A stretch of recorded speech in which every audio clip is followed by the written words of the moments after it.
I am going to show you how to initialize an array with values read from the inputs using the repetition loop. Let's write the program right now. First, we include the standard input-output, and then we write the main function. All right, for that program, I will have to use an array of integer. So integer array, and we'll put 3 values in it, 3 integers. And I'm going to use another variable read value, and that will be the value that we read from the input, from the terminal. And then I will use the cell number. What's that?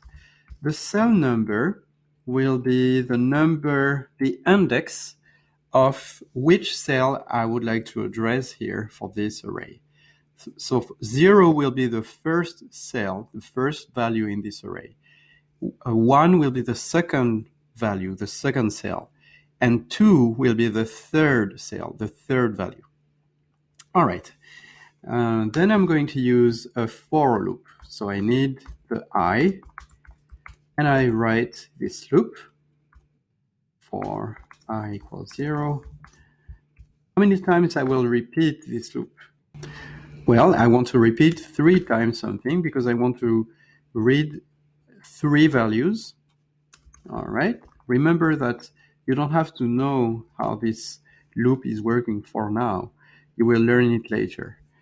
And then I'm going to ask within the loop the user to enter a value.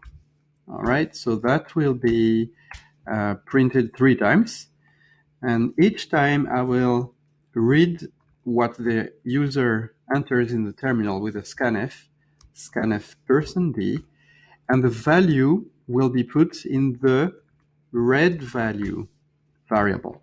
So I have to use the ampersand here, remember that. And after that, I want to assign this read value within the array, but which cell of this array, which index? Well, cell number. So that's how we use cell number here. Array of cell number, because cell number at the beginning is 0, so it will be array of 0. So the first cell of the array, I assign the read value. We just read with the scanf. For that, I'm going to print something like the cell number %d contains %d, and a new line with \n. Right, so now I have to do something just before repeating this section. I have to increment the cell number.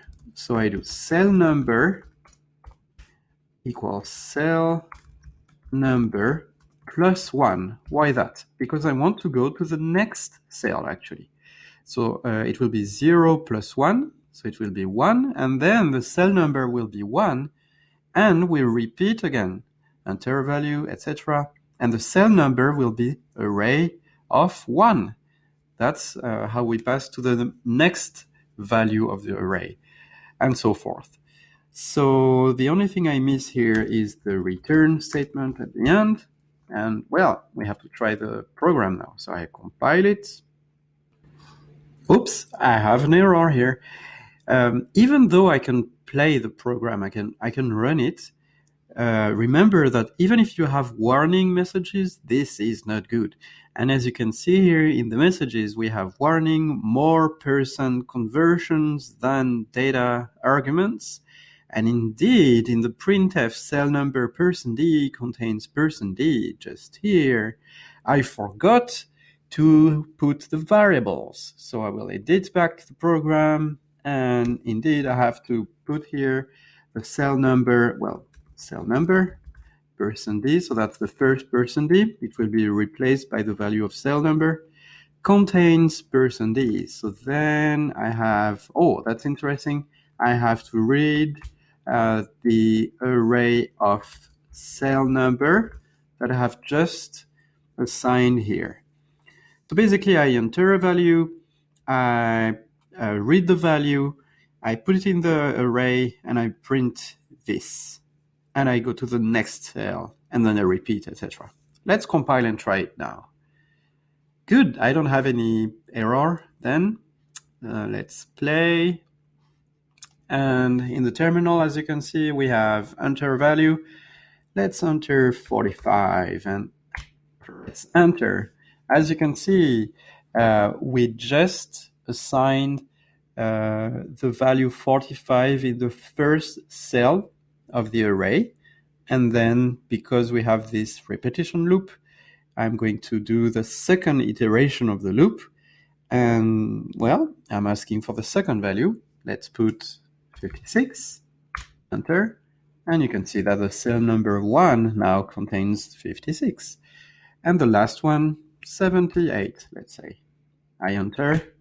And as you can see, the cell number 2 contains 78. So that's how you initialize an array with values that are read from the input using the repetition loop here. We repeat 3 times, enter a value, we scanf the value, we put it in the array, and then we print the array of the cell number. Don't forget to increment the cell number as I did just here to pass to the next cell when you repeat here in the for loop. Well, I think that's your turn now to try it with other values and also try to modify this value here. Array of 5, for example. Then you will have to modify here the for loop to repeat 5 times. Try it right now.